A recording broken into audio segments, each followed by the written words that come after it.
ये ना तो शिला प्रभुपाद की श्री गुरु चरण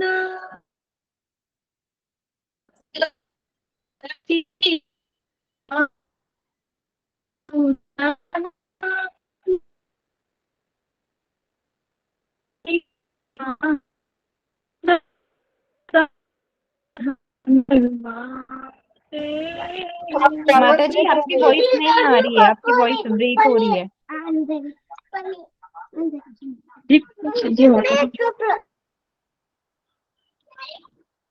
जी, अब जा रही है मेरी आवाज? हरे कृष्णा। आ रही है माता जी। जी अब आई माता जी। जी, श्री गुरु चरण केवल भगति सद्मा वंद मुनि सावधान माते वंद मुनि सावधान माते यहाँ प्रसाद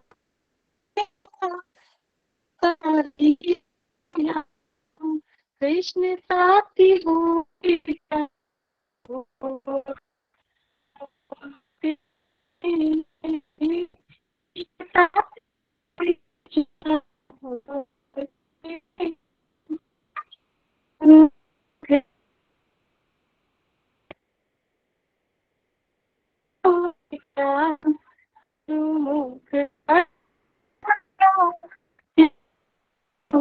आवाज ब्रेक हो रही है माता जी।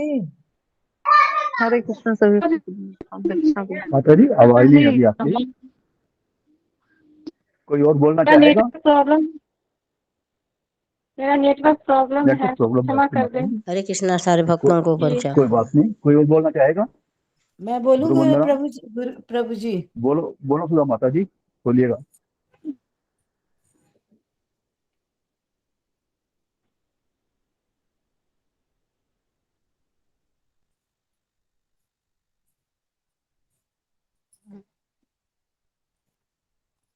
हरे कृष्णा सभी भक्तों को पंचांग प्रणाम। हरे कृष्णा।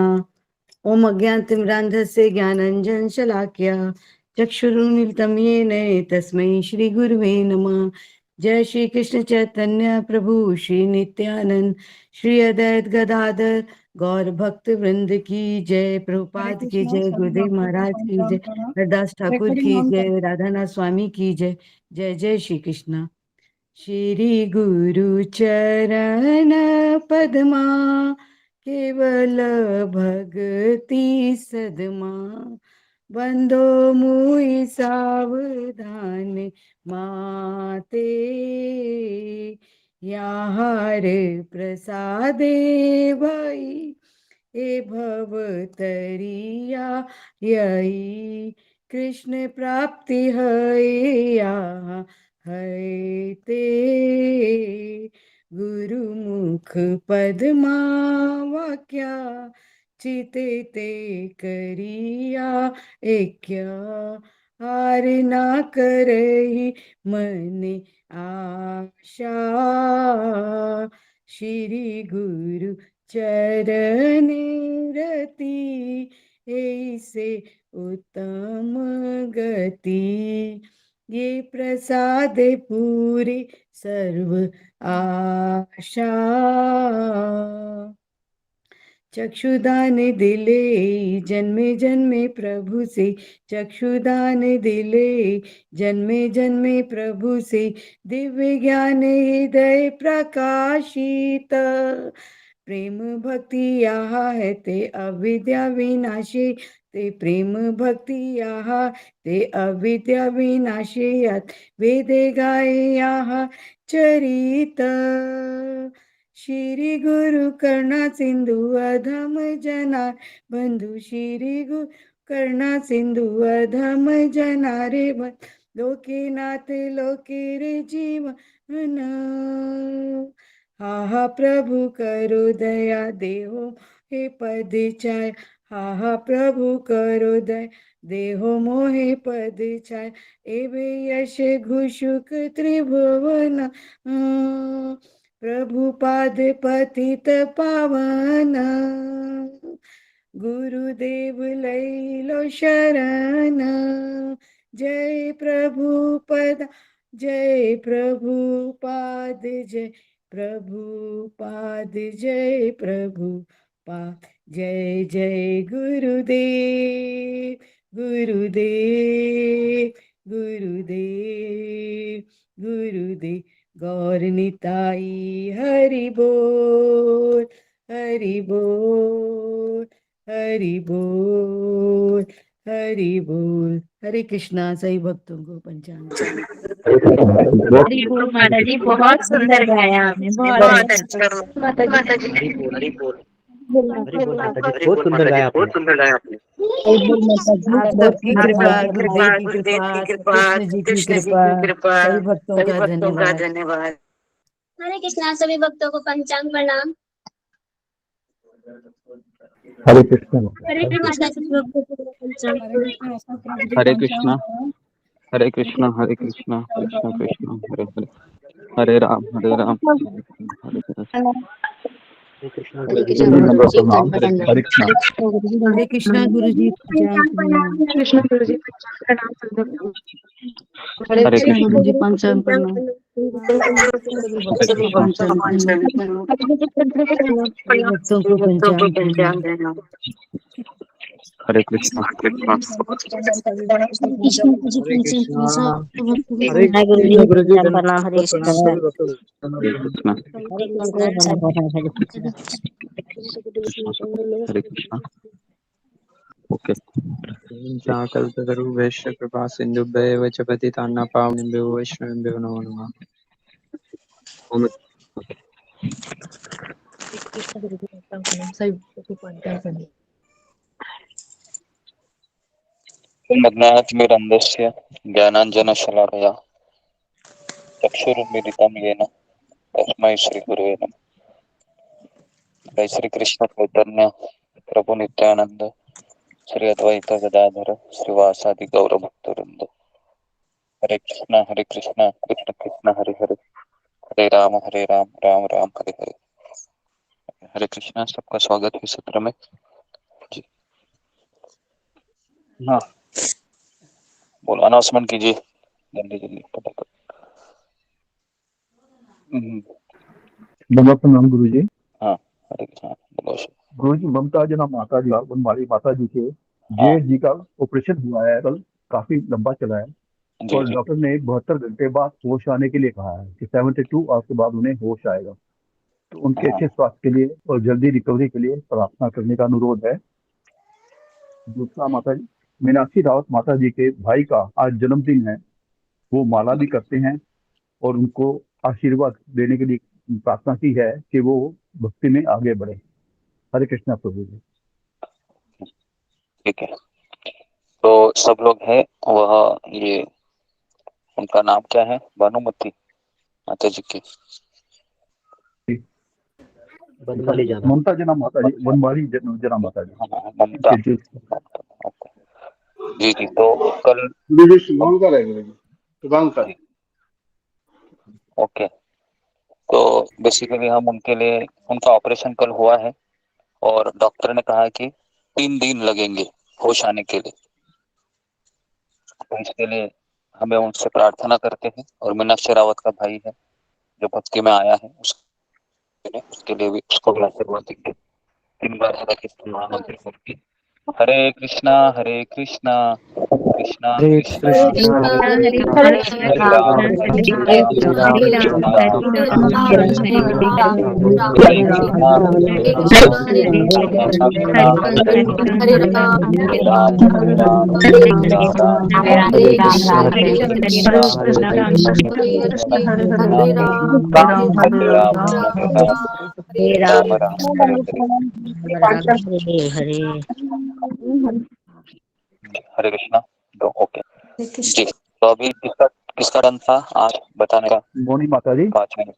आप बोल पाएंगी? जी बोलिए जी मैम। मेरा आवाज जा रहा है? हरे अब आ रही है कृष्णा माता जी, आ रही है। जी। हरे कृष्णा। आज मेरा ही करने है गुरु जी। बोलो बोलो बोलो। यस नहीं दिख रहा। हरे कृष्णा प्रभु जी। संपूर्ण ज्ञानतिमिरान्धस्य ज्ञानञ्जनशलाकया चक्षुरुन्मीलितं येन तस्मै श्रीगुरुवे नमः। नमो विष्णुपदाय कृष्णपृष्ठाय भूतले श्रीमते भक्तिवेदान्त स्वामी इति नामिने। नमस्ते सरस्वती देवे गौरवाणी प्रचारिणे निर्विशेषा शून्यवादी पाश्चात्यदेशकारिणे। हरे कृष्ण कृष्ण कृष्ण हरे हरे, हरे राम राम राम हरे हरे। प्रहलाद द्वारा अपने असुर सहपाठियों को उपदेश दिए हैं प्रहलाद महाराज जी ने। प्रहलाद महाराज कहते हैं कि हमें बाल्यकाल से ही भक्ति शुरू करनी चाहिए। ये मनुष्य जीवन बहुत दुर्लभ है, क्योंकि मनुष्य योनि में ही भक्ति की जा सकती है और किसी भी योनि में नहीं की जा सकती। फिर आपने कहा कि आप 19 से 20 साल के थे और जब आप माला कर रहे थे तो आपके आसपास सभी लोगों ने यही कहते थे कि ये सब तो बुढ़ापे का काम है, क्यों कर रहे हो ये सब, जब बूढ़े हो जाओ तब जाके ये काम करना।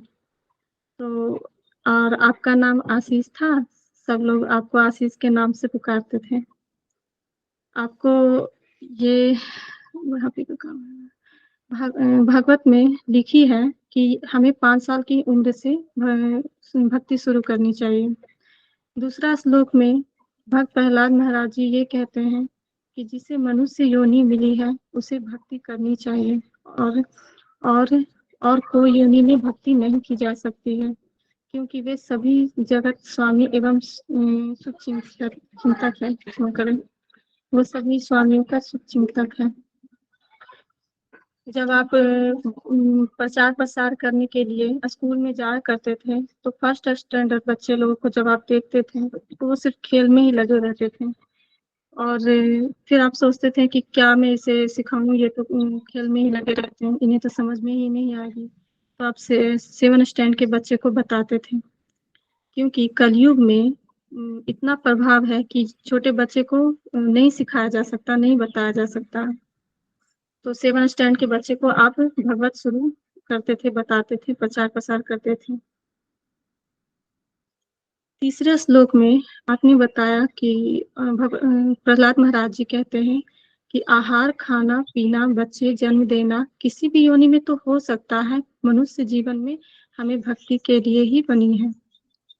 ये जो इंद्रियों का सुख है वो अगर हमें चाहिए तो हमें और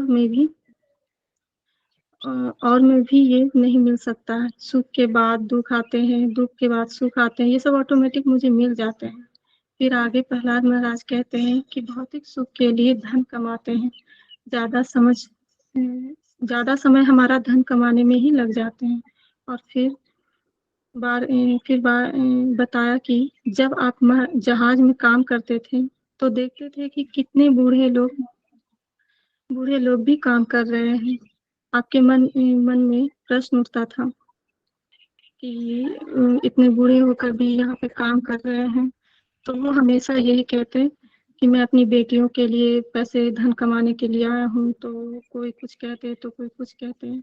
आपने 12 से 15 जहाजों पे काम किया है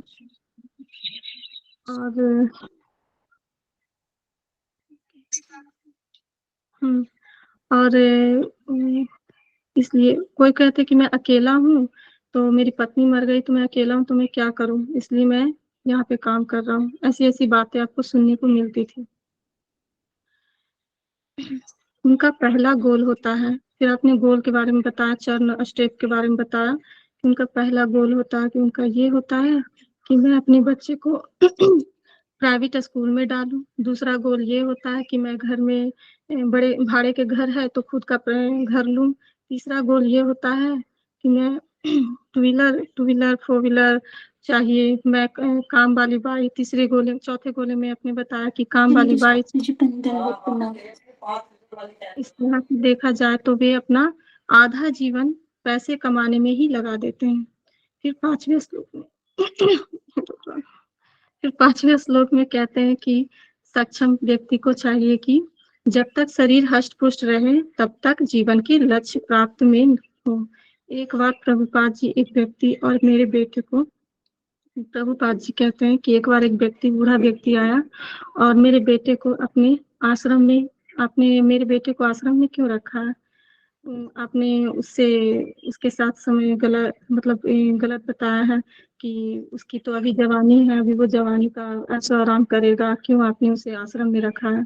तो प्रभुपाद जी कहते हैं कि ठीक है, तो आप अपने बेटे को मैं छोड़ देता हूँ, आप आ जाइए, आप तो बूढ़े हो गए हो ना, तो आप आ जाइए। तो उस बूढ़े व्यक्ति ने कहा कि नहीं नहीं, मुझे रहने दो, मेरे बेटे को ही रख लो। फिर आगे कहते हैं कि प्रत्येक व्यक्ति की आयु 100 वर्ष की है। भक्त प्रहलाद जी आगे श्लोक में कहते हैं कि मेरी प्रत्येक व्यक्ति की आयु 100 वर्ष की होती है। जो व्यक्ति अपनी इंद्रियों को बस में नहीं रखता, उसकी आधी आयु 12 वर्ष तक तो नींद में ही चली जाती है। यहाँ पे भक्त प्रहलाद जी वो अपना क्या करते, कैलकुलेशन करके बताते हैं, अपने सहपाठियों को उपदेश दे रहे हैं। तो 12 वर्ष तो नींद की आयु में ही चली जाती है, अतः उनकी आयु 50 साल ही रह जाती है। उसके बाद आगे कहते हैं कि 10 साल तो मोहग्रस्त में गवा देते हैं। बच्चा जब जन्म लेता है तो पहले अपनी माँ को देखता है, फिर माँ का दूध पीते पीते 3 साल तक तो वो अपनी माँ के अटैचमेंट में रहता है और वो समय गवाता है। फिर माँ के अटैचमेंट से जब दूर हटता है तो थोड़ा बड़ा होता है, तो वो फिर पिताजी के में अटैच हो जाता है। पिताजी उन्हें चॉकलेट, बिस्किट सब कुछ ला कर देते हैं और वो पिताजी से अटैचमेंट होता है।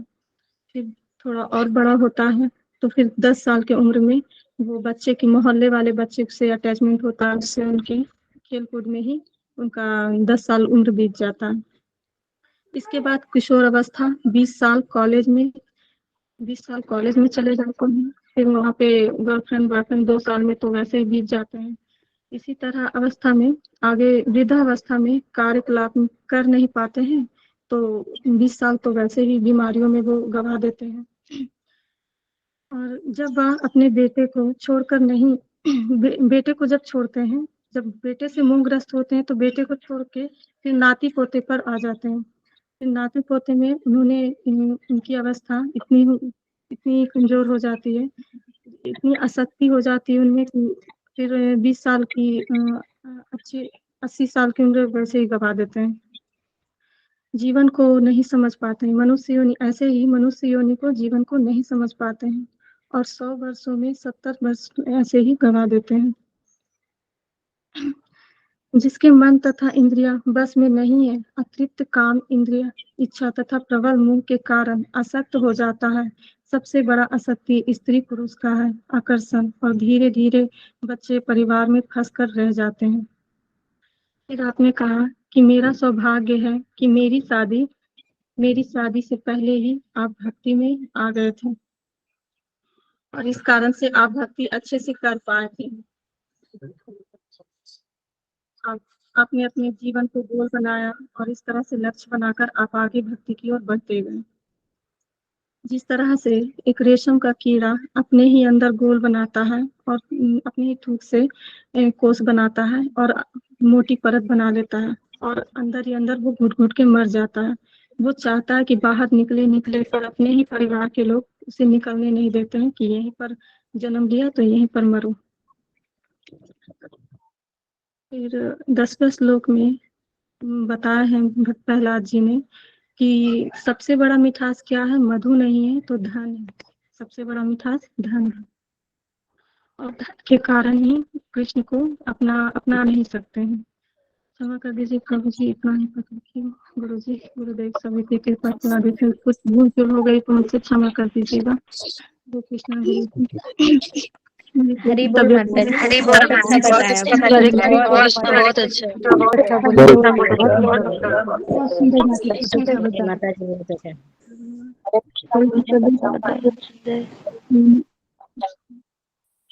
जी धन्यवाद मणि कुमारी। तो अभी हम आगे बढ़ते हैं।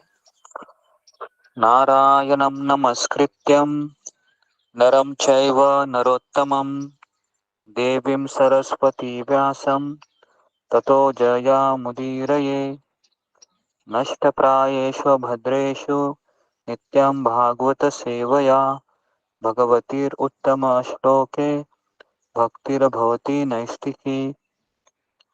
कृष्णाय वासुदेवाय देवकी नंदनाय च नंदगोपकुमाराय गोविंदाय नमो नमः।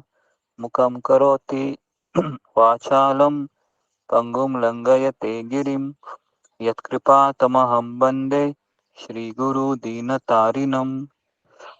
ओके, तो हम जहाँ पर कल रुके थे वहां से हम शुरू करते हैं। हम 7वें स्कंद से भागवत से पढ़ रहे हैं और 2 दिन पूर्व नरसिंह चतुर्दशी थी। इसके उपलक्ष्य पर हम ये 3 दिन कथा रखे थे। तो आज कथा का आखिरी दिन है। उसके पश्चात फिर ये भागवत का जो हमने श्रृंखला शुरू किया था वह इस हफ्ते के लिए तो खत्म हो जाएगा। फिर हम अगले हफ्ते शील प्रभुपाद लीलामृत और फिर परम पूज्य राधानाथ महाराज की किताब लेंगे और उसके अगले से अगले हफ्ते वापस हम भागवत में एंट्री करेंगे। तो इस तरीके से हमने ये सुबह के सत्र का संचालन किया हुआ है। भागवत में अगर बताया जाए तो भागवत ये क्या है? भगवान का ही अवतार है ना। भागवत क्या है? भगवान का अवतार है। कौन सा अवतार है ये? कौन बताएगा? भागवत ये भगवान का ग्रंथ अवतार है। ग्रंथ अवतार। हाँ, ग्रंथ अवतार है।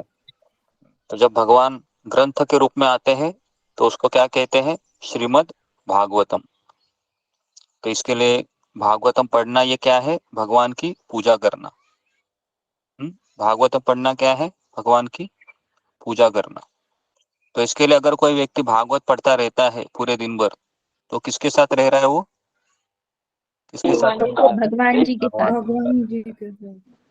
कृष्ण संग कर रहा एग्जाम जो होना था संडे को, एग्जाम है इस बार? हाँ हाँ, संडे के दिन होगा। आज मैं आपको बताऊंगा उसके बारे में। हाँ, तो आगे बढ़ते अभी हम।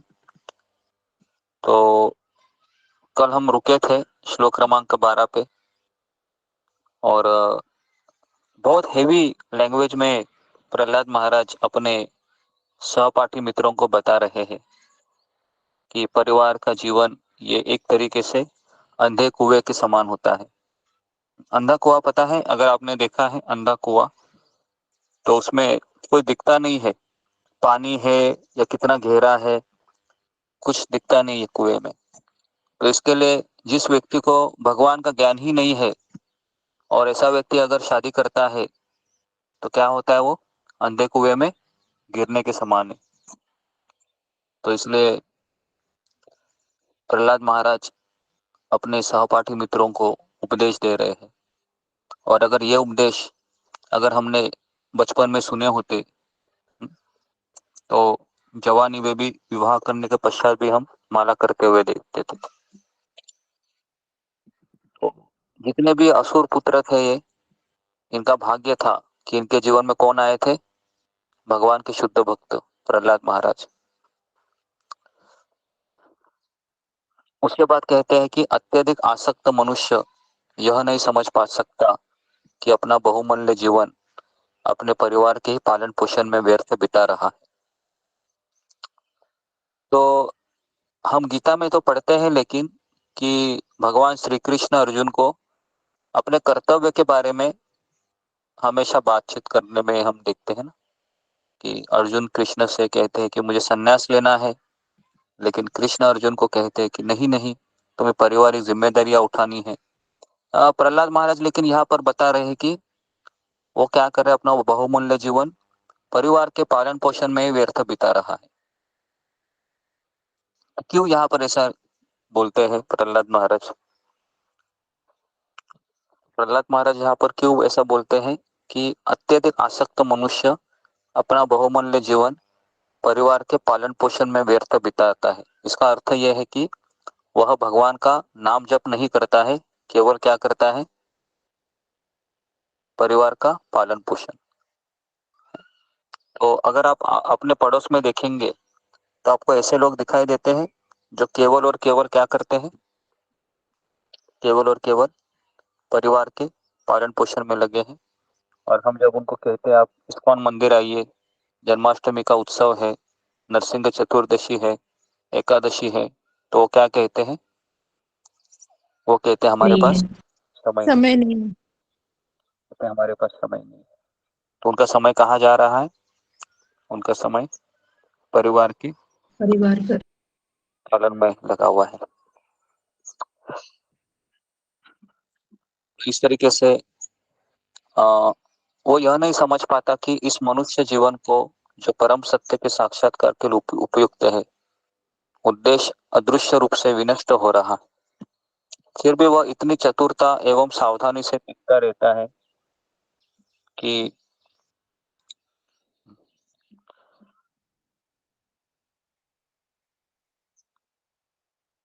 एक भी पाई न खो जाए, एक भी चवन्नी अठन्नी है ना वेस्ट ना हो जाए। ऐसे भी लोग रहते हैं, देखो इतनी चतुराई से धन कमाते हैं वो, चवन्नी अठन्नी भी यहाँ से वहां चला जाएगा तो तुरंत उसके ऊपर टाक झोंक करते रहते हैं।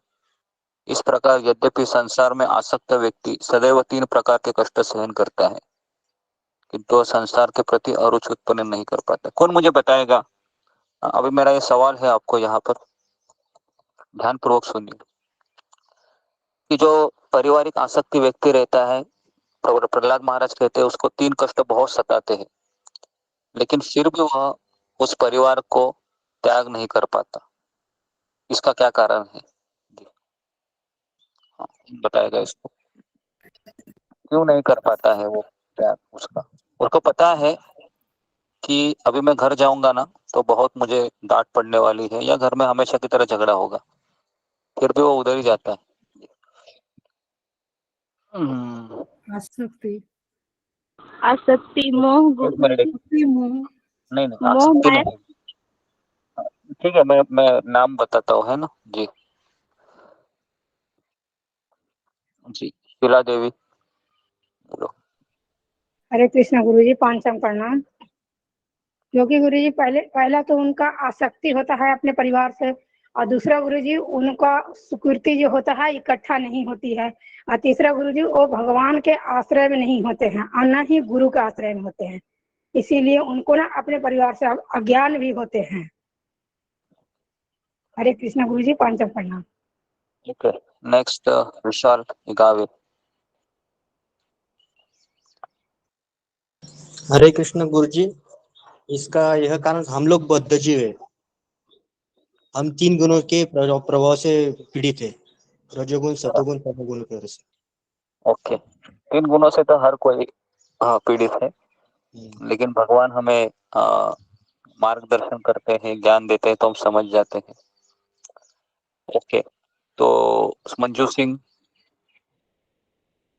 गुरुदेव, मुझे भी यही एक कारण समझ में आते हैं। एक तो हम जो है अपना आध्यात्मिक विकास की तरफ ध्यान नहीं देते, ना हम गुरु की शरण में जाते हैं, और मोह और आसक्ति और 3 गुण। गुरुदेव, मेरा भी यही है, मैं ज्यादा समय नहीं।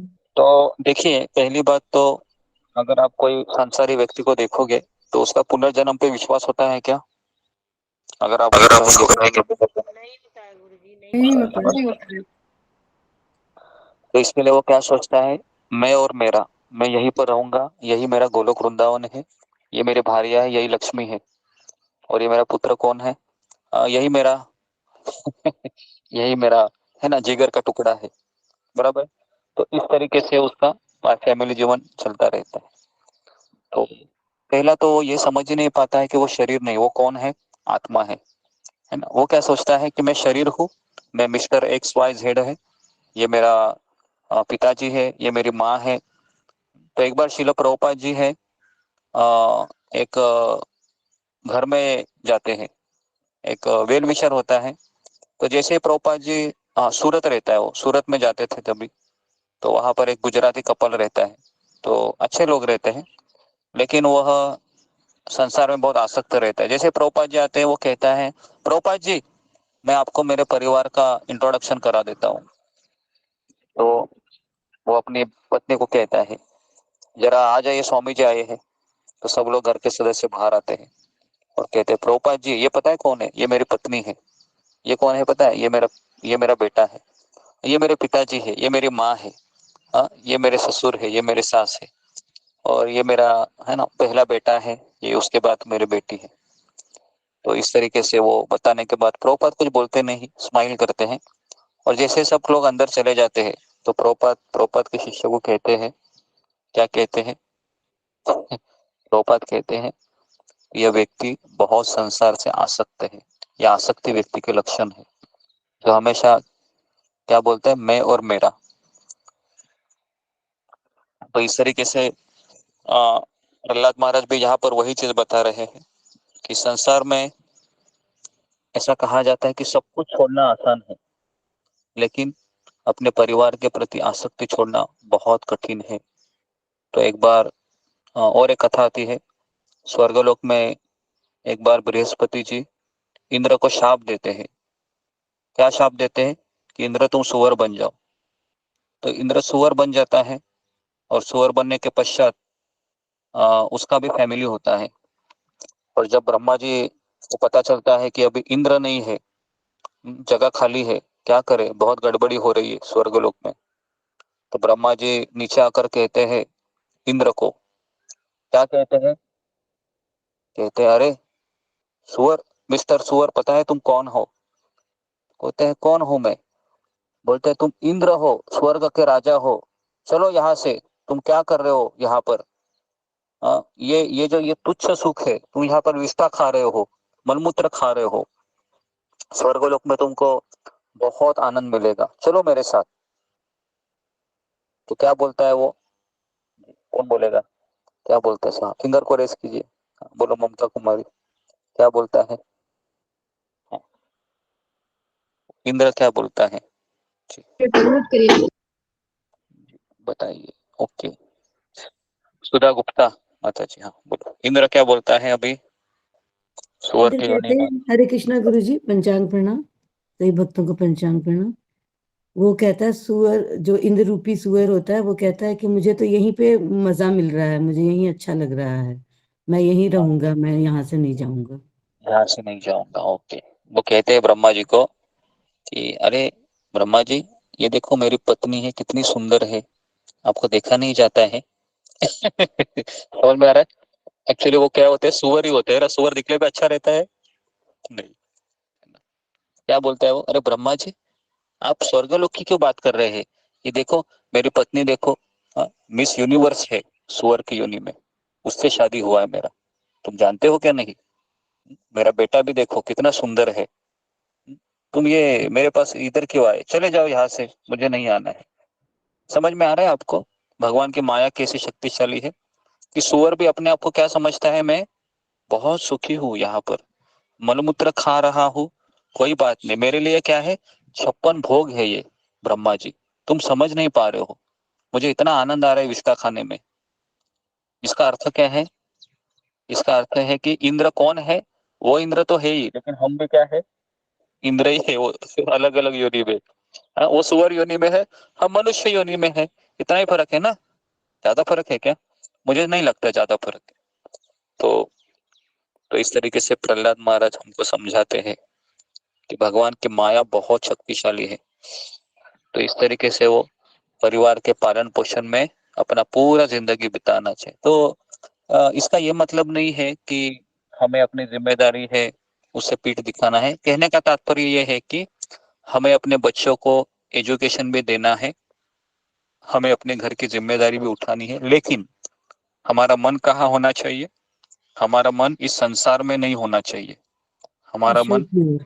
भगवान की ओर होना चाहिए। इसको कहते हैं परिपक्व भक्त, जो हमेशा संसार में रहकर भी संसार में नहीं रहता है।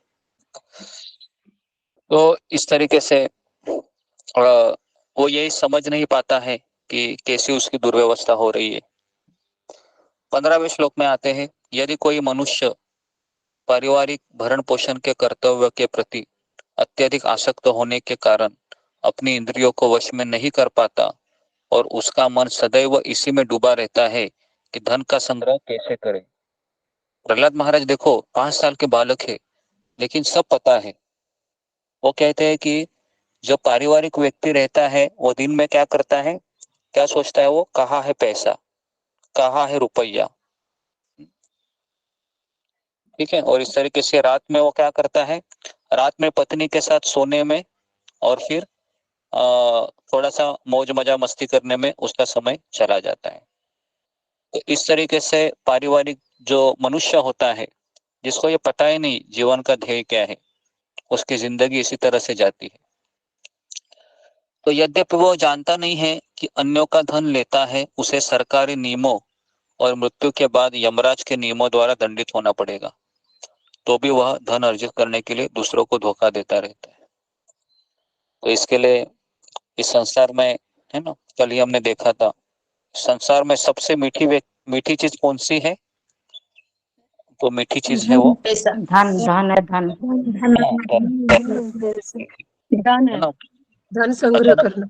जी जी, अचानक अगर आप मार्केट में जा रहे हैं और अचानक मान लो कि आपके पर्स से एक 100 रुपए का नोट गिरा, है ना, कीचड़ में, तो आप क्या करोगे? उठाओगे कि नहीं उसको?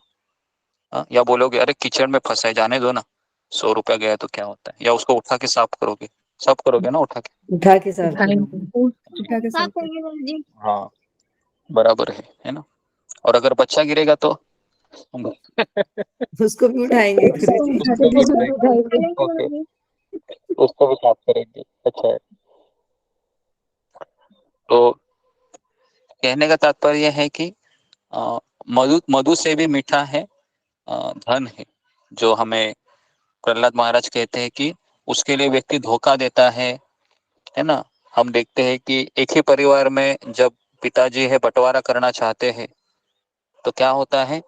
बंटवारा नहीं होता है। और कभी कभी आपने सुना है एक भाई दूसरे भाई को जान भी लेता है, बंटवारा मतलब ताकि मुझे सारा प्रॉपर्टी मिले। और कुरुक्षेत्र के युद्ध में हमको क्या दिखता है? यही दिखता है ना। यही दिखता है। दुर्योधन है वह कुछ देना ही नहीं चाहता है अपने भाइयों को, तो इसके लिए अखबार मारने में भी भी यही चला था, रहता है आजकल। पूरा मार देता है सबको और सब लोग। लेकिन वहां पर भगवान कृष्ण थे, इसके लिए सब धर्म के अनुसार हुआ।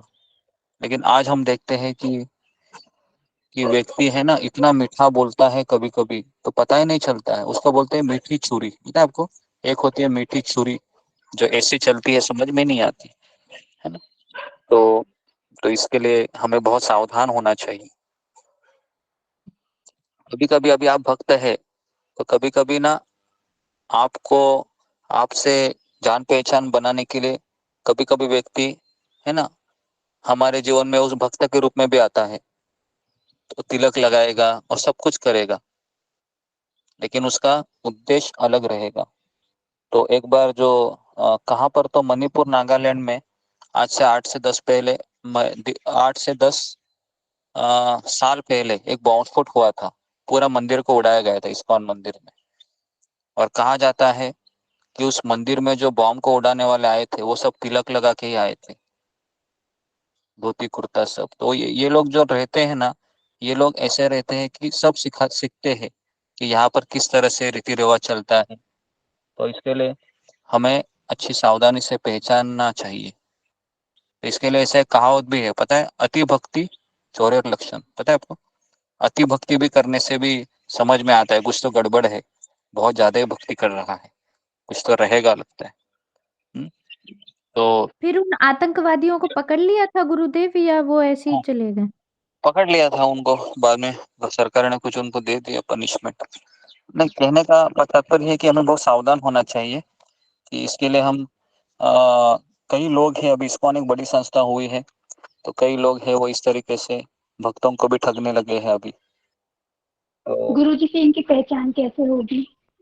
पहचान है, हमें किसी भी बाहर के व्यक्ति पे भरोसा नहीं करना चाहिए तुरंत, भले वो तिलक लगा कर आए। हम प्रणाम करें उनसे, लेकिन कभी तुरंत एक ही मुलाकात में दिल की बातें मत बोलिए, है ना, कि मैं यहाँ पर रहती हूँ, यहाँ है। तो अपने अपने सावधानी थोड़ा रखना चाहिए, किसी से इतना हमको घुल मिलना नहीं चाहिए। मंदिर में भी हम जाते हैं क्योंकि पता नहीं, भक्त ही है लेकिन हमको पता है ना कोई ठगा भी व्यक्ति हो सकता है जो भक्त के वेश में है। तो इसके लिए हमको थोड़ा सा सावधान होना चाहिए।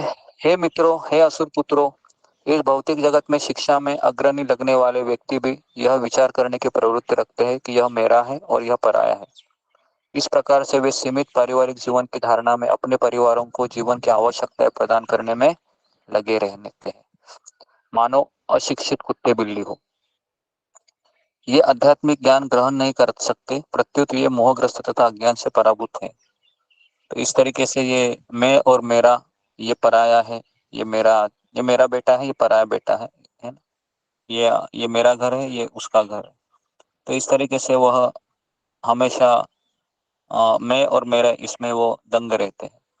हे मित्रों, हे दैत्य पुत्रों, यह निश्चित है कि भगवान के ज्ञान से विहित व्यक्ति भी अपने को किसी कार्य या किसी देश में मुक्त करने में समर्थ नहीं रहा है। उल्टे ऐसे लोग रहते हैं भौतिक नियम से बांधे जाते हैं।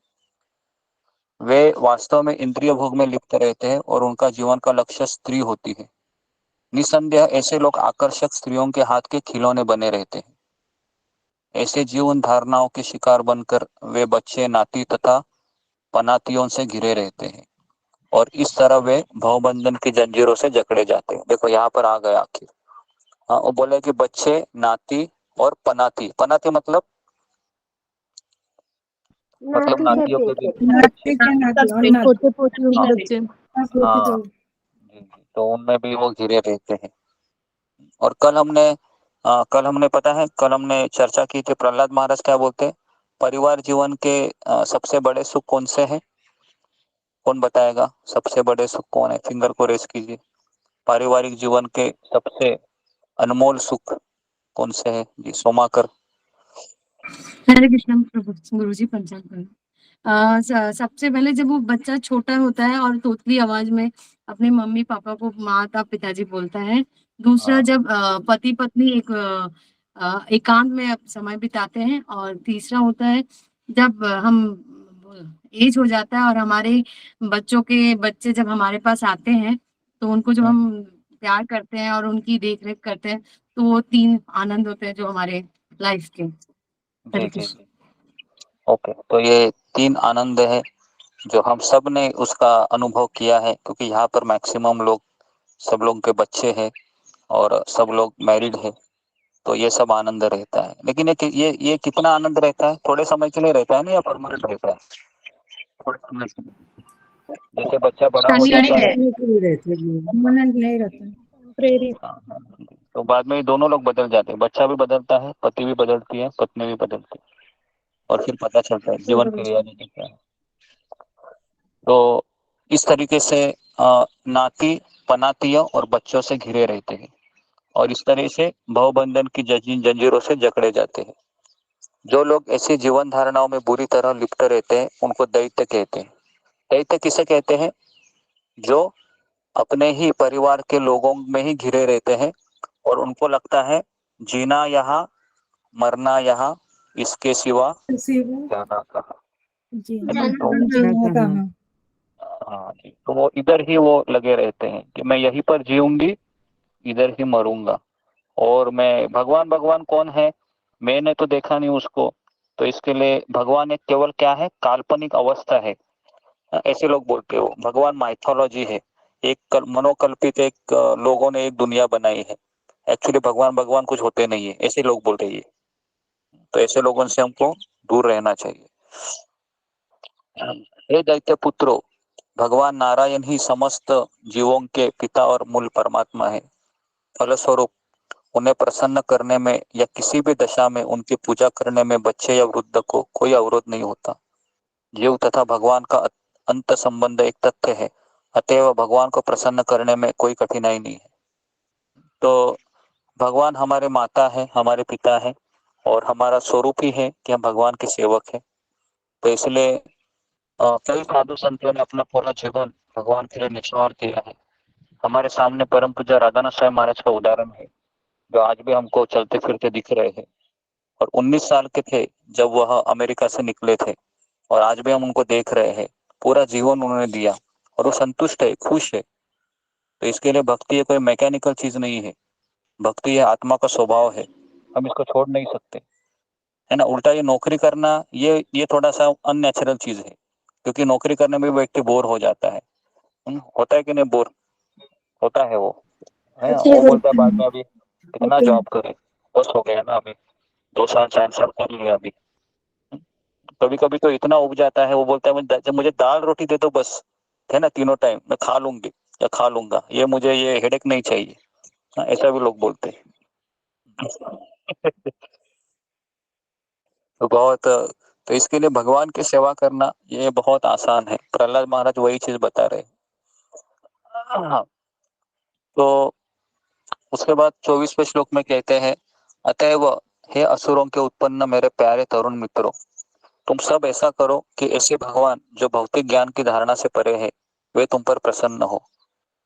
तुम अपने आसुरी प्रवृत्ति छोड़ दो और शत्रुता या द्वैत रहित होकर कर्म करो। सभी जीवों में भक्ति जगाकर उन पर दया प्रदर्शित करो और इस प्रकार से उनके हितैषी बनो। तो इसके लिए इस संसार में भगवान को वही व्यक्ति प्रिय है जो दया प्रदर्शित करता है, दया करुणा। तो दया ये बहुत जरूरी है। सभी लोगों को दया अच्छी लगती है, लेकिन दया हम अगर हम गलत जगह करेंगे तो समस्या खड़ी हो जाती है। दया हमको सही जगह करनी चाहिए।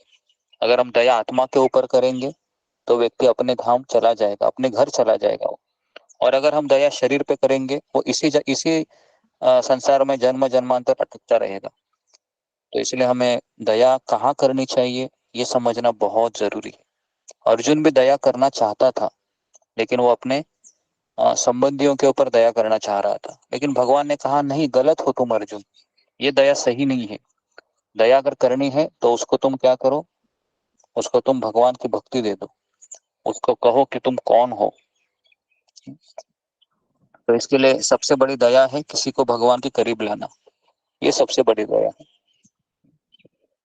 तो 25वें श्लोक में कहते हैं, जिन भक्तों ने समस्त कारणों के कारण समस्त वस्तुओं के आदि स्रोत भगवान को प्रसन्न कर लिया है, उनके लिए कुछ भी दुष्प्राप्य नहीं है। भगवान असीम आध्यात्मिक गुणों के आधार है, अतएव उन भक्तों के लिए जो प्रकृति के गुणों से परे है, उन्हें धर्म अर्थ काम मोक्ष के सिद्धांतों का पालन करने से क्या लाभ, क्योंकि ये तो प्रकृति के गुणों के प्रभाव के अंतर्गत स्वतः प्राप्त है। तो हम भक्तगण क्या करते हैं, हमेशा भगवान के चरण कमलों का यशोगान करते हैं, अतएव हम धर्म अर्थ काम मोक्ष की याचना नहीं करते। तो इसके लिए प्रहलाद महाराज कहते हैं कि हमें धर्म अर्थ काम और मोक्ष इनका हमको इच्छा नहीं करना चाहिए, क्योंकि धर्म अर्थ काम ये तीनों को वेदों में त्रिवर्ग अर्थात मोक्ष के 3 साधन कहा गया है, धर्म अर्थ काम। लेकिन वैदिक आदेशों के अनुसार ये तीनों वर्ग कर्मकांड विधि के अंतर्गत आते हैं। तो इसलिए हम भगवान विष्णु के चरण कमलों में हमें अपने आप को समर्पण करना चाहिए। तो इस तरीके से प्रहलाद महाराज ने कहा कि आप लोग ये सोच रहे होंगे कि मैंने ये ज्ञान कहाँ से लिया। तो 28वें श्लोक में कहते हैं, प्रहलाद महाराज कहते हैं कि मैंने यह ज्ञान भक्ति में सदैव तल्लीन रहने वाले परम संत नारद मुनि से प्राप्त किया है, वो मेरे आध्यात्मिक गुरु है। यह ज्ञान भागवत धर्म कहलाता है, जिसको सुनकर वह व्यक्ति भौतिक कर्म से मुक्त हो जाएगा। अभी इतना सब बताने के बाद दैत्य पुत्र सुन रहे थे ना, अभी दैत्य पुत्र कहेंगे, क्या कहेंगे, प्रहलाद न तुम और न ही हम शुक्राचार्य के पुत्र षंड तथा अमर्क के अतिरिक्त अन्य किसी अध्यापक या गुरु को जानते हैं। अतः हम बच्चे हैं और वे हमारे नियंत्रक है। तुम जैसे सदैव महल के भीतर रहने वाले के लिए ऐसे महापुरुष की संगति कर पाना अत्यंत कठिन है। हे परम भद्र मित्र, क्या तुम हमें बताओगे कि तुम्हारे लिए नारद से सुन पाना कैसे संभव हो सका? हमारी शंका को दूर करो। क्या प्रश्न पूछते हैं अभी? बोलते हैं कि तुमने नारद मुनि से कैसे सुना ये सब, क्योंकि हम तो 4 दीवारों के अंदर रहते हैं। तो अभी अगले अध्याय में नारद मुनि बताएंगे कि किस तरह से मैंने अपने गुरु से ज्ञान लिया था, मेरे जो पिता है। तो अगला अध्याय है, तो अगला अध्याय की हम शुरुआत करते हैं। पूरा तो होना कठिन है, लेकिन अगर हम इसी के ऊपर हम चर्चा करते हैं। कुछ प्रभुपाद के तात्पर्य है जिसमें प्रभुपाद बहुत सारी चीजें बताते हैं कि भगवान को अगर हमको जानना है तो प्रभुपाद तात्पर्य में लिखते हैं कि हमको भक्त बनना पड़ेगा। बिना भक्ति करके हम भगवान को जान नहीं सकते। और भक्ति कैसे संपन्न की जाती है? तो भक्ति है ये किसी भक्त से जानकारी प्राप्त करके या आध्यात्मिक गुरु के मार्गदर्शन के नीचे हमको भक्ति की जाती है। तो भक्ति योग में और बाकी के योग में क्या फर्क है? तो भक्ति योग में और बाकी के योग में क्या फर्क है? तो मुझे बताएगा कि भक्ति योग और बाकी के योग में क्या फर्क है? एक ही फर्क है, बताइए मुझे। अनीता यादव। हरे कृष्णा गुरुजी, पंचांग प्रणाम। गुरुजी, बाकी योग में हम जो काम करते हैं अपनी मर्जी से करते हैं और भक्ति योग में हम गुरु के निर्देशन में कार्य करते हैं, उनकी आज्ञा के अनुसार।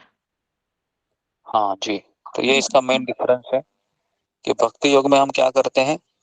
भक्ति योग में हम किसी के आदेश के अनुसार काम करते हैं और बाकी के योग में हम अपनी इच्छा से भी कार्य कर सकते हैं। जैसे कर्म योग में हम कर्म भगवान को अर्पण करते हैं लेकिन इच्छा हम अपने पास ही रखते हैं, और भक्ति योग में हम कर्म और इच्छा दोनों हम गुरु को या भगवान को समर्पित करते हैं और उनके अनुसार हम कार्य करते हैं। तो उसके बाद फिर प्रहलाद महाराज कहते हैं कि मैंने गर्भ में क्या सीखा।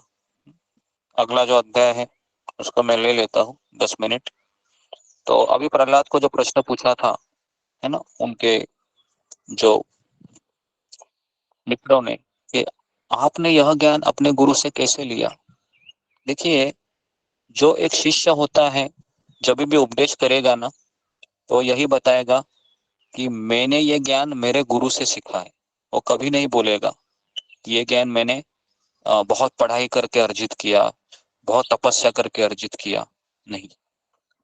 तो अभी नारद मुनि ने कहा युधिष्ठिर महाराज को कि यद्यपि प्रहलाद महाराज असुरों के परिवार में जन्मे थे, किंतु वे समस्त भक्तों में सबसे महान थे।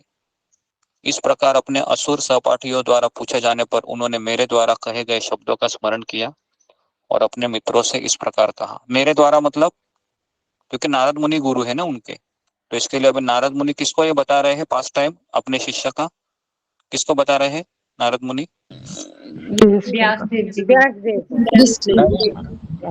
युधिष्ठिर महाराज को। अब हम सातवें स्कंद में, हाँ, नारद मुनि वो पहले स्कंद का था, अभी हम 7वें स्कंद में है ना, बीच में हम ये अध्याय लिए हैं। तो ऐसा ना हो जाए कि पूरा रामायण खत्म होने के बाद मैं बोलूं, है ना, रामायण की पत्नी कौन थी, तो आप अलग ही जवाब दोगे, तो ऐसा फिर गड़बड़ हो जाएगा। तो इसके लिए आप ध्यान पूर्वक सुनिए क्या हो रहा है करके। ओके, तो बेसिकली ये नारद मुनि युधिष्ठिर महाराज को ये पूछ रहे हैं, मतलब ये स्टोरी चल रही है। तो अपने शिष्य प्रहलाद महाराज की कथा वो किसको बता रहे हैं? युधिष्ठिर महाराज को बता रहे हैं। तो इसलिए उन्होंने क्या किया कि मेरे द्वारा कहे गए शब्दों का स्मरण किया। किसने? मेरे शिष्य प्रहलाद ने। और फिर प्रहलाद महाराज कहते हैं, जब हमारे पिता हिरण्यकशिपु कठिन तपस्या करने के लिए मंदराचल पर्वत चले गए थे, तो उनकी अनुपस्थिति में इंद्र इत्यादि देवताओं ने युद्ध में सारे असुरों का दमन करने का घोर प्रयास किया। तो इस संसार में हमेशा दो लोग मौजूद रहेंगे, प्रभुपाद कहते हैं। कौन रहेंगे इस संसार में? दो लोग हमेशा रहेंगे, वो है असुर और देवता, भगवान। हाँ, ये दो लोग हमेशा रहेंगे। ऐसा कभी नहीं होगा केवल एक ही व्यक्ति रहेगा। हाँ, भक्त भी रहेंगे, अभक्त भी रहेंगे। जिस प्रकार सांप की छोटी छोटी चींटियां खा ली जाती है ना सांप को, उसी प्रकार कष्टदायक हिरण्यकशिपु जो सभी प्रकार के लोगों पर कहर ढाता था, अपने ही पाप कर्मों के कारण पराजित किया जा चुका है। ऐसा कहकर इंद्रादि देवताओं ने असुरों से लड़ने की योजना बनाई। तो एक के बाद एक मारे जाने पर जब असुरों के महान नायकों ने लड़ाई में देवताओं का अभूतपूर्व पराक्रम देखा, तो वे सब दिशा में भागने लगे। अपने प्राणों की रक्षा करने के लिए वे अपने घर, पत्नी, बच्चे, पशु तथा घर के सारे साज सामान को छोड़कर जल्दी जल्दी भाग गए। उन्होंने इन सबकी परवाह नहीं की और मात्र भागना आरंभ कर दिया। देवता लोग विजयी हो गए और असुरराज हिरण्यकशिपु के महल को लूट लिया। उसके भीतर की सारी वस्तुएं नष्ट भ्रष्ट कर दी। तब स्वर्ग के राजा इंद्र ने मेरी माता को बंदी बना लिया। तो प्रहलाद महाराज कहते हैं कि मेरी माता का नाम कयादु था और इंद्र सोच रहे थे कि क्योंकि कयादु ये गर्भवती थी, तो इंद्र सोच रहे थे कि पहले से हिरण्यकशिपु है, ये इतना आतंक मचा रहा है, इसका बच्चा आएगा तो और समस्या खड़ी करेगा। तो इसके लिए इंद्र ने सोचा जैसे ये कयादु जन्म देगी बच्चे को, मैं उसको मार डालूंगा। तो ऐसी इंद्र ने योजना बनाई थी। जब इस प्रकार से नारद मुनि, देवर्षि नारद, जो उस समय किसी कार्य में व्यस्त नहीं थे, घटनास्थल पर प्रकट हो गए और उन्होंने उस अवस्था में मेरी माँ को देखा। नारद मुनि ने कहा, हे देवराज इंद्र, यह स्त्री निश्चय ही पाप रहित है, तुम्हें इसे इस तरह क्रूरतापूर्वक घसीटने का कोई अधिकार नहीं है। यह सती स्त्री किसी दूसरे की पत्नी है, तुम इसे तुरंत छोड़ दो। इंद्र ने कहा, इस असुर पत्नी के गर्भ में उस असुर हिरण्यकशिपु का वीर्य है, अतएव इसे तब तक हमारे संरक्षण में रहने दे जब तक बच्चा उत्पन्न नहीं हो जाता, तब हम इसे छोड़ देंगे। नारद मुनि ने क्या कहा, इस स्त्री के गर्भ में जो बालक है वो निर्दोष है, निष्पाप है और भगवान का महान भक्त है, अतएव तुम उसे मार पाने में सक्षम नहीं होंगे। जैसे पता चला, तो नारद मुनि ने कहा कि राजा इंद्र ने नारद के वचनों का सम्मान किया और तुरंत ही मेरी माता को छोड़ दिया। मेरी माता की परिक्रमा की उसने। क्यों परिक्रमा की? क्यों की परिक्रमा कौन बताएगा? नारद मुनि ने गर्भ में भगवान का भक्त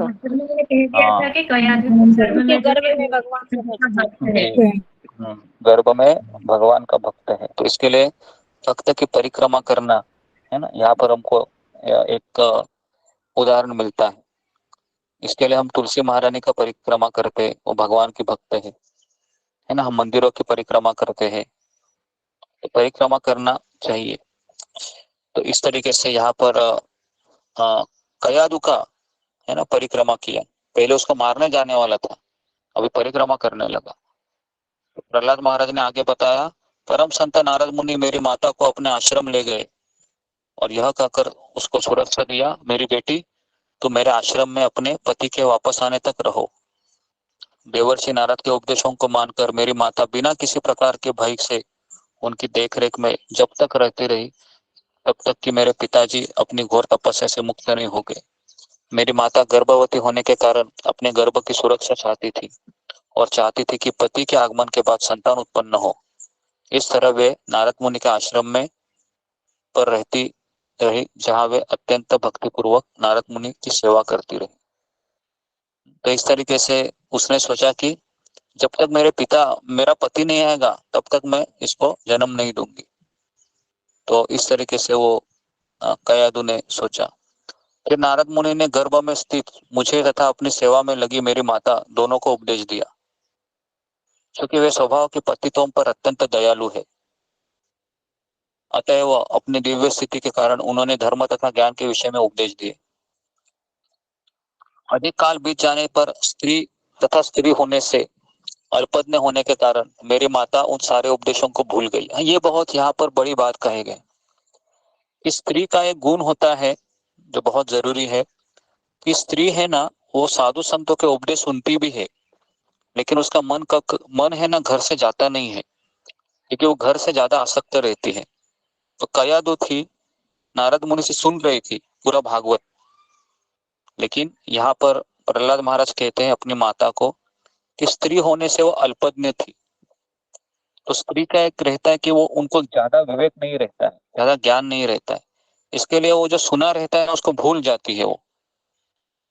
तो इसके लिए ये बहुत बड़ी चीज है यहाँ पर हमको सुनने को मिलती है कि मेरी माता उन सारे उपदेशों को भूल गई, किंतु नारद मुनि के आशीर्वाद से मैं भूला नहीं।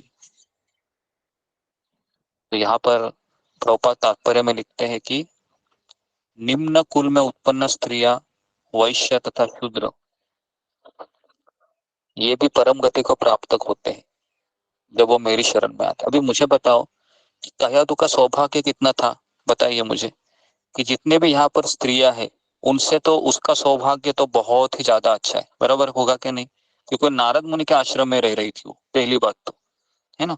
और दूसरी बात वो नारद मुनि से सुन रही थी, है ना। फिर भी क्या हुआ, वो उपदेशों को भूल गई। क्यों भूल गई? क्योंकि उसका दिमाग कहाँ पर था? उसका दिमाग था मेरा पति, घर पे मेरा पति, पति मेरा आएगा। पति, मेरा पति आएगा, है ना, कुछ मुझे जेवर लाएगा, है ना, कुछ मुझे उपहार लाएगा, तो उसी के वो घूम रहा था। तो इसके लिए ये बहुत बड़ी सीख है जो हमको यहाँ पर प्रहलाद महाराज दे रहे हैं। तो इसलिए नारद मुनि जैसा, है ना, गुरु मिले थे दयादु को। एक तरीके से आश्रम में रह रही थी, है ना। आप सब लोग तो घर में रहते हैं, बराबर है, वो तो आश्रम में रह रही, फिर भी वह उपदेशों को भूल गई। तो इसलिए, है ना, तो यहाँ पर अभी मैं इसका तात्पर्य पढ़ता हूँ ताकि और चीज हमको पता चले। तो यहाँ पर लिखा गया है गुरुजी, कि मतलब मैं यहाँ प्रश्न पूछना चाहती हूँ कि मतलब मैंने सुना था कि हिरण्यकश्यपु 1000 वर्ष की तपस्या की थी, तो क्या 1000 वर्ष तक प्रहलाद महाराज जो है पैदा ही नहीं हुए थे? हाँ, वो गर्भ में ही थे। तो बेसिकली इसके बारे में बहुत सारी चीजें बताई गई है, ये मैं आपको बताऊंगा बाद में कि इसका क्या रहस्य है।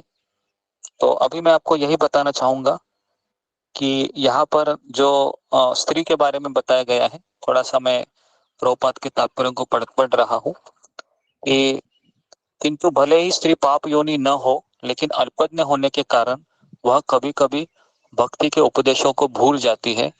परंतु जो पर्याप्त बलवान है उनके भूलने का प्रश्न ही नहीं उठता। सामान्यतया स्त्रियां भौतिक भोग के प्रति आसक्त होती है, जिसके कारण वे कभी कभी भक्ति के उपदेश भूल जाती है। किंतु चाहे वह स्त्री ही क्यों न हो, यदि विधिवत भक्ति का पूर्ण अभ्यास करती है तो भगवान के ही कथन के अनुसार वह भगवत धाम वापस जा सकती है। चलो, अच्छा हो गया ना। यहाँ पर क्या लिखा है अभी? प्रभुपाद लिखते हैं कि वह स्त्री ही क्यों ना हो, अगर विधिवत भक्ति का अभ्यास करती है तो भगवान के कथन के अनुसार वह भगवत धाम वापस जा सकती है। इसमें कोई आश्चर्य की बात नहीं है। मनुष्य को भगवान की शरण ग्रहण करके विधि विधानों का कड़ाई से पालन करना चाहिए, तब बिना भेदभाव के वह भगवत धाम वापस जाएगा। प्रहलाद महाराज को कि माता गर्भस्थ शिशु की रक्षा के प्रति अत्यंत अधिक चिंतित थी और अपने पति को वापस आते देखने के लिए उत्सुक थी। अतः वे नारद मुनि के उपदेशों को ग्रहण नहीं कर सकी। दो चीजें थी उसके, क्या कौन सी दो चीजें थी? पहला तो मेरे गर्भ में शिशु है ना, वो बाहर आएगा तो देवता लोग उसको मार सकते हैं, ये डर था। और दूसरा था कि मेरा पति है वो वापस आने वाला था। तो इसके लिए प्रहलाद महाराज ने कहा कि हे मित्रों, यदि तुम मेरी बातों पर श्रद्धा करो तो तुम भी उसी श्रद्धा से मेरे ही सम्मान दिव्य ज्ञान को प्राप्त समझ सकते हो, भले ही तुम सभी छोटे छोटे बालक क्यों ना हो। इसी प्रकार एक स्त्री भी दिव्य ज्ञान को समझ सकती है और यह जान सकती है कि आत्मा क्या है और भौतिक पदार्थ क्या है। इसके लिए, है ना, प्रहलाद महाराज कह रहे हैं कि एक स्त्री भी समझ सकती है, तुम छोटे छोटे बालक हो ऐसा मत समझो। तो इसके लिए, है ना, स्त्री ने भी पूर्णत्व प्राप्त किया है। कौन थी वो स्त्री जो आश्रम में रही थी रामायण में, है ना, वो भी स्त्री ही थी। सबरी गुरुजी, सबरी माता जी। तो शबरी भी स्त्री ही थी। और हालांकि वो मातंग मुनि के आश्रम में रह रही थी, और हालांकि उस आश्रम में कोई जेंट्स नहीं थे, वो एक ही स्त्री थी। फिर भी वह, है ना, अपने गुरु की आज्ञा का पालन करते हुए प्रभु रामचंद्र की सेवा को प्राप्त कर सकी। तो इसके लिए प्रभुपाद कहते हैं कि भक्ति मार्ग में ऐसा कुछ नहीं है, स्त्री हो या पुरुष हो, अगर वह अभ्यास अच्छा करती है, समर्पित है, क्योंकि समर्पण ये गुण पुरुष से भी ज्यादा किसमें रहता है? स्त्री में रहता है, बराबर है। स्त्री में रहता है, पुरुष में इतना समर्पण का भाव नहीं होता है जितना स्त्री में होता है। तो इसके लिए भक्ति में भी हम देखते हैं कि अगर भागवत चलती है ना, वहां पर मैक्सिमम कौन होते हैं? कौन होते हैं? स्त्रियां पता है ना। वो ऐसे ही आती है, ऐसे बैठ जाती है और ऐसे बीच में सो भी जाती है, लेकिन चर्चा जब भी चलती है ना तो लेडीज लोग ही रहते हैं। देखो, भागवत हो, रामायण हो, सुंदरकांड का पाठ हो, कहाँ पर भी आप देखोगे पुरुष बहुत कम दिखेंगे, लेकिन स्त्रियां बहुत दिखेगी आपको, है ना। तो इसके लिए लेकिन अगर उस स्त्री को मार्गदर्शन मिल जाए तो फिर वह बहुत आगे बढ़ सकती है। पुरुष से भी ज्यादा स्त्री का समर्पण ज्यादा होता है। हमारे भागवत में ऐसी ऐसी स्त्रियां हैं, कुंती महारानी, द्रौपदी, है ना, गोपिया, ये सब एक के ऊपर एक बहुत बड़ी बड़ी स्त्रियां हैं। तो इसके लिए ऐसा नहीं है कि स्त्री भगवत धाम नहीं जा सकती। प्रभुपाद यहाँ पर लिखते हैं कि अगर वो विधि विधानों का पालन करे, अभ्यास करे अच्छे से, तो भगवत धाम जा सकते हैं। ठीक है, यहाँ पर मैं रुकता हूँ, हमारा समय हो गया है। हाँ, और एक चीज मुझे बतानी थी कि हाँ, कि अभी हम कोई भी व्यक्ति है ना, पंचांग प्रणाम बोलेगा नहीं। क्या बोलेगा? दंडवत प्रणाम बोलेगा। ठीक है, क्योंकि इस्कॉन मंदिर में कोई भी व्यक्ति है पंचांग प्रणाम बोलता नहीं है। पंचांग प्रणाम हम करते हैं, शरीर से करते हैं, लेकिन बोलते वक्त हम एक दूसरे को क्या बोलेंगे? हरे कृष्णा, दंडवत प्रणाम। हाँ, नहीं तो आप सभी लोग अगर मंदिर में आएंगे, इस्कॉन मंदिर में, तो सब लोग बोलेंगे अरे ये तुमको किसने सिखाया? तो आप किसका नाम लोगे? मेरा नाम लोगे, है ना। तो इसके लिए डायरेक्ट मेरे ऊपर ही प्रश्न आएगा, फिर ये कौन सी परंपरा तुमने चालू की, है ना। तो मैं नहीं चाहता हूँ कोई दूसरी परंपरा चालू हो। तो इसके लिए हमें दंडवत प्रणाम ही बोलना चाहिए, या फोन पर भी हो तो भी आप दंडवत प्रणाम बोलिए। और जब आप सत्र में भी हो, चाहे वो माता जी हो, प्रभु जी हो, एक माता जी दूसरी माता जी को भी दंडवत प्रणाम ही बोले बोलते समय, लेकिन करते समय क्या करना चाहिए हमको? लेडीज ने पंचांग प्रणाम करना चाहिए, जैसा आप हमेशा करती हो, और पुरुष ने दंडवत प्रणाम करना चाहिए। समझ में आ रहा है? गुरुजी लिखने पे, जब लिखते हैं बुक में वही लिखेंगे ना, दंडवत प्रणाम लिखेंगे। हाँ, लिखते समय भी दंडवत प्रणाम ही लिखना है ना। दंडवत प्रणाम, दंडवत प्रणाम, दंडवत प्रणाम। और मुझे ऐसा लगता है कि सिस्टम को चैनलाइज होने के लिए कुछ 1-2 हफ्ते और लगेंगे, है ना, क्योंकि अभी सिस्टम में बैठा नहीं है। सिस्टम में पंचांग पंचांग पंचांग ही बैठा है, तो उसको थोड़ा सा समय लगेगा, है ना।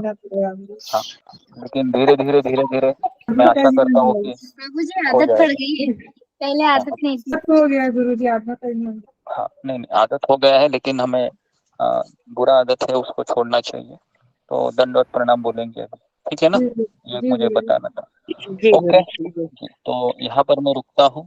हरे कृष्णा कृष्ण कृष्ण हरे कृष्णा हरे कृष्णा कृष्ण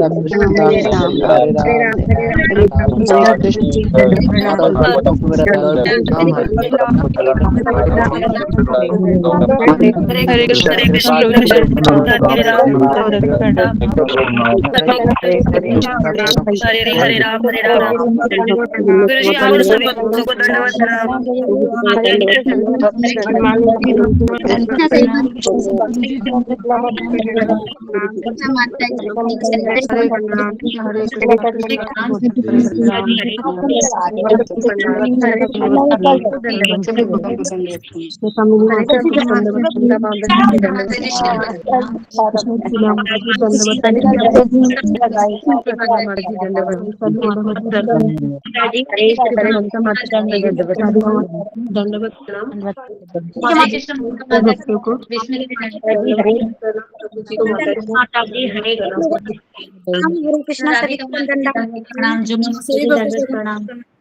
हरे कृष्णा। रागिनी माता जी दंडवत प्रणाम। दंडवत प्रणाम सभी भक्तों को। दंडवत प्रणाम। रेखा माता जी दंडवत प्रणाम। आपको भी दंडवत प्रणाम। सभी भक्तों को दंडवत प्रणाम। प्रतिभा माता जी दंडवत प्रणाम। प्रतिभा माता जी, शीला माता जी को दंडवत प्रणाम। यशोदा माता जी को दंडवत हरे कृष्ण माता जी दंडवत प्रणाम। माता जी दंडवत प्रणाम। ऊपर एक शीला माता जी, प्रतिभा माता जी दंडवत प्रणाम। हरे कृष्णा।